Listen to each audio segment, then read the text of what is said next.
Hi, my name is Rock Santos, co-founder of Q Swimwear, and I'm a swimmer. We've created a swim brand by swimmers, for all swimmers. Even the swimmer that swims down the middle of the lane. Yeah, you know who you are. There's a black line down the middle of the lane for a reason. 2 words, circle swim. We know you think it's your lane. We're just trying to swim in it. Q Swimwear, a brand for all swimmers. Even the swimmer that swims down the middle of the lane.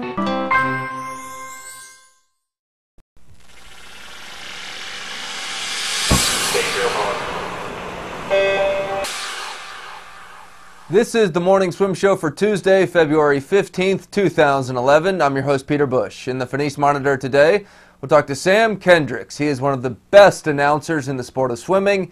He just got back from Australia, where he announced their Summer Series meet in Sydney. Sam Kendricks joins us right now in the Finis Monitor from Los Alamos, New Mexico. Sam, it's great to have you on the show. How you doing? Doing great, Peter. Thanks for having me. Tell us about this the Sydney trip. You know, Peter, it was kind of a little bit of a curveball. After I did Junior Pan Pacs in Hawaii late summer, the folks from Swimming Australia contacted me to say, hey, we've got a pretty unique event we're putting together. We kind of like your approach. We'd like to get a little different flavor on this meet. So, you know, they invited me down under and, you know, really didn't know what to expect early on, but they put on a great show. The format was pretty unique, basically dividing up their national team into groups, and they had 4 teams. And over a 2-day period, it wasn't based on placing in terms of scoring the meet. It was based on combined time through the entire run of events. So pretty unique situation, an iconic venue. It was really awesome. I saw the venue. It's incredible, right under the Sydney Harbor Bridge. Yep. And you've got their best swimmers, not just currently, but some of their all-time greats there. I mean, you know, could this work in America? Absolutely. You know, I didn't go into it with the idea of, you know, kind of looking to see how it could be applied to an American type event. But I can guarantee you it was a great opportunity to learn what Swimming Australia had put together. I think they really deserve a pat on the back for coming up with a really creative solution to finding an event that was really connecting with the crowd, made for TV, but it gave the swimmers basically in the early part of their training cycle this season a chance to compete and race hard against people that they were going to have to race against when it comes to their Olympic trials. It was really exceptional. What is the feeling down there right now, since they're generally one of America's biggest rivals come Olympic time? Do they like where their teams are right now, or do they feel like they're still kind of in a rebuilding mode? I think there's a bit of that rebuilding feeling going on, but I also believe that they're very focused on training. I mean, it really struck me that they were very intently focused, you know, more than a year out, exactly on what the goal is. That was the theme, the underlying theme you heard quietly on the deck. That's what you heard from people talking back and forth. We heard a lot of that in the interviews with the athletes as the meet went on. So there's no doubt that this was a fun competition for them, but it is really getting down to serious business for these folks. I do think rebuilding is the mantra to some degree, with Thorpe's announcement coming out just right as that meet concluded within a couple of days. I mean, we all saw that coming to some degree, but it was headline news in Australia. I think that's going to give their whole team basically a big boost of energy, you know, because, you know, he's going to be a force. I mean, if he gets in shape and he gets it done, he's going to be a force to be reckoned with. And it really puts a great dynamic out there with what Hugo did last year and coming through this current portion of the meet. He was in good form, and seeing Thorpe come along, it's going to be very interesting how that plays out. Did Thorpe's return, does it lead like national newscast there when that happens? Yeah, as a matter of fact, my wife and I were talking that there really wasn't much news about it. Maybe 2 or 3 days before, there'd been a little bit here or there in the press, but they had this giant cyclone was going to hit North Queensland above the area where the floods had just come through a few weeks ago. So that was really the major story, but Thorpe was right behind that story, and it was ongoing. I mean, it was every hour, on the hour. Even the day before he made the announcement, they were basically saying, Thorpe's back, he's going to make the announcement tomorrow. And it was big news. It was not just sports news. It was national news, and everybody had an opinion, everybody had a comment, but it was generally very positive. Don't you wish that that could happen in America from time to time with swimming? Yeah, I do. I think, you know, some of our folks here in the last, you know, couple of Olympic cycles have given us a boost. Obviously, Phelps has done a lot of that.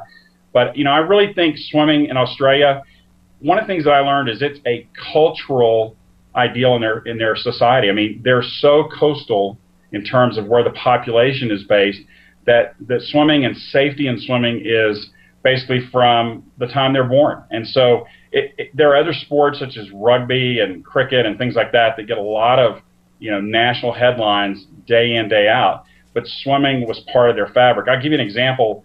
Jeff Hugel had just finished 2 days at this meet we were at, and we had moved on out of our hotel. My wife and I were just catching a couple of days of sightseeing, and the next thing you know, we were watching the news, and there's Hugel on Bondi Beach out just doing a basic ocean swim training type of situation, and they basically spotted him in the water, waited till he came out, caught him for an interview, and basically wanted to know what his feelings were on Thorpe. And it just kind of brought home this whole idea that Australia is about the ocean. It's about water, and so swimming to them is so important just on a daily basis. They're so connected to it. So in America, we see that in Florida, we see that in California, but it gets fragmented throughout the country. I think our sport, suffers from that, but it's no doubt that we could benefit by, getting more exposure. And I think we've gotten a lot of that over the last few years. I think USA Swimming's done a good job of getting us out there in front of the mainstream public, but I'd sure like to see more.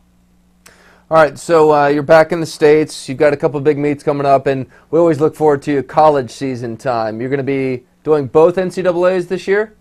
Yeah, I do both women and men, Austin and Minneapolis, on consecutive weeks. Really looking forward to that. I'm also going to do the Big 12 Championships coming up at the end of this month.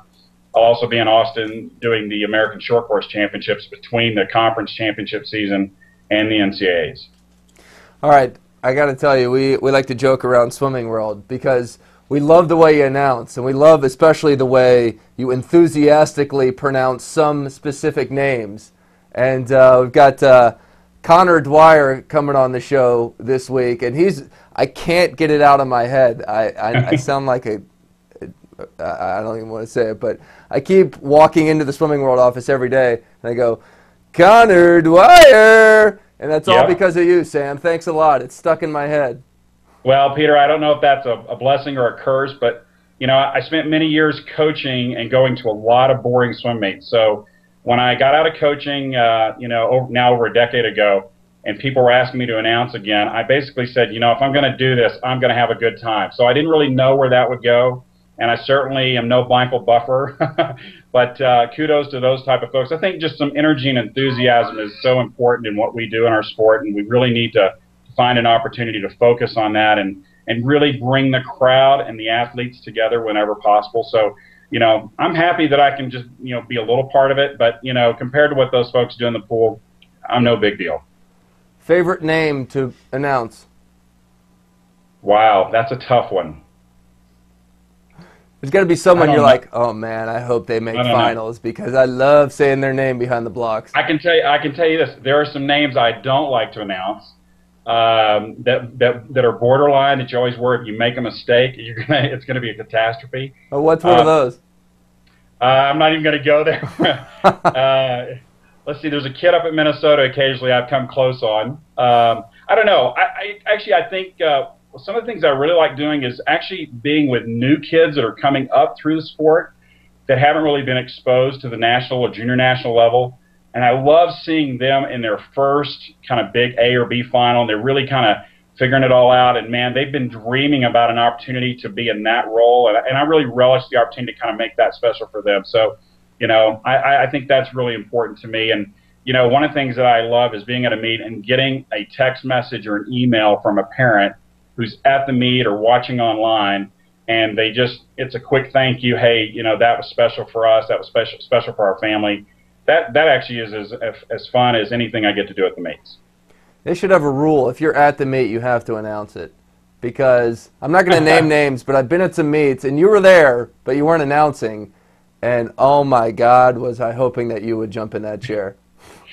Well, I think it's important that, people that want to do this, I get a lot of people contact me about, hey, how do I break into announcing? How can I find this opportunity? And basically I tell them, you got to get out at the local level, and the cream is going to rise to the top. I got to tell you, Peter, I don't even think I'm in the top 5 of announcers in America. I mean, I'm fortunate to have opportunities, and people trust me, and they really believe that I'll do a good job for them. That's one thing they know I'll do. I'll really come prepared and be ready. But I think as much as anything, you got to bring a passion to it, and you got to care. You got to know swimming. If you put somebody behind the mic that doesn't have at least some feel from a swimming standpoint, either as an athlete or a coach, that's the wrong person to put in that situation. I think that's oftentimes what we see. We get a volunteer who means well, but they just don't have that innate knowledge that comes with being in the sport for a long time. And I by no means am anywhere close to some of the guys that I announce with. I got to tell you, guys like Chris Highmarch-Watson, Michael Porapat, this guy I announced with in Australia, Dean Norbato, he was amazing. I learned a lot from them. So I didn't invent it. I'm just trying to keep up with those guys. Is there a specific race that stands out as the most excited you ever got doing a call? I've had some pretty good 800 freestyle relays. People always say that's a boring event. That's been pretty good. We've had a couple of American record calls. I love the fact I got to call, I think it was Phelps' first world record, and made a pretty good prediction during the race, and it kind of panned out. I mean, it wasn't a genius call by any means, but I think that was a pretty impactful moment. And I personally love announcing 200s. I think they're just the right distance that you can kind of have an easy pace. You can kind of move through it, provide a little info, get back into splits. If people are on record pace, you have a chance to build people into the event. Anytime you're below a 200, it's really, you kind of get the names in, get a little bit of detail, call the race, and it's done. And then anytime you're over a 200, crowds sometimes kind of lose interest, and you got to try and find a way to bring them in. So 200s for me is a lot of fun. Yeah, there's going to be some fun races to call this March. I'll tell you, that men's 100 fly, Austin Staub versus Tom Shields, that's going to be worth the price of admission alone. Yeah, it's great to see Austin back in the water. Having him out of the meet last year was really tough for both Stanford and the sport. So I'm thrilled to see him back. 100 fly is going to be a monster. That was a thing I was struck with at last year's NCAAs. I kind of lost touch with that meet a bit, and I was really blown away by the fact that those guys, it is intense. Those guys, they mean business in the ready room, they mean business at the blocks, and they really get after it. And there's a lot of fearless swimming. Sometimes that goes against some guys, but it's really intense. Same thing with women's NCAAs. I was really struck by not only the enthusiasm, that meet has a tremendous amount of fan support behind it, but the connection between the athletes at the women's meet, from block to stands to bulkhead, it's pretty special. And, if people haven't had a chance to go to an NCAA championships, you don't have to have an athlete in that event to appreciate it. And same thing with Olympic trials.